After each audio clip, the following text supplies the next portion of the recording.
மெய்யாகவே மெய்யாகவே நான் உங்களுக்கு சொல்லுகிறேன், நான் என் பிதாவின் இடத்திற்கு போகிறபடியினால் என்னை விசுவாசிக்கிறவன் நான் செய்கிற கிரியைகளை தானும் செய்வான், இவைகளை பார்க்கிலும் பெரிய கிரியைகளையும் செய்வான்.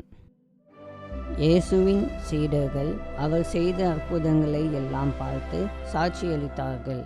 வியாதியஸ்தர்களை குணமாக்கி, மரித்தவர்களை உயிருடன் எழுப்பி, பிசாசுகளை துரத்தி விடுதலை கொடுப்பதையும் பாவிகள் மனம் திரும்புவதையும் நேரில் கண்டார்கள். தம்மை விசுவாசித்து பின்பற்றுபவர்கள் அனைவரும் தாம் செய்யும் எல்லா அற்புதங்களையும் செய்ய முடியும் என்று இயேசு தம்முடைய சீடர்களிடம் உறுதியாக கூறினார். இப்பொழுது பரிசுத்த ஆவியானவர் உங்களுக்குள் கிரியை செய்து கொண்டிருப்பதினால் இயேசு தொடங்கிய அந்த அற்புத ஊழியத்தை நீங்கள் இன்றும் தொடர்ந்து செய்ய முடியும் என்பதை உறுதியாக நம்புங்கள்.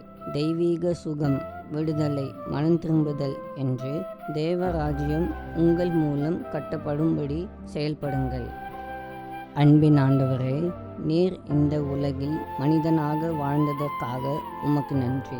நீர் செய்த எல்லா அற்புத அடையாளங்களுக்காக உமக்கு ஸ்தோத்திரம். நீர் விட்டு சென்ற பணியை நாங்கள் தொடர்ந்து செய்யும்படி உம்முடைய பரிசுத்த ஆவியானவரை எங்களுக்காக தந்திருப்பதற்காக உம்மை ஸ்தோத்தரிக்கிறோம்.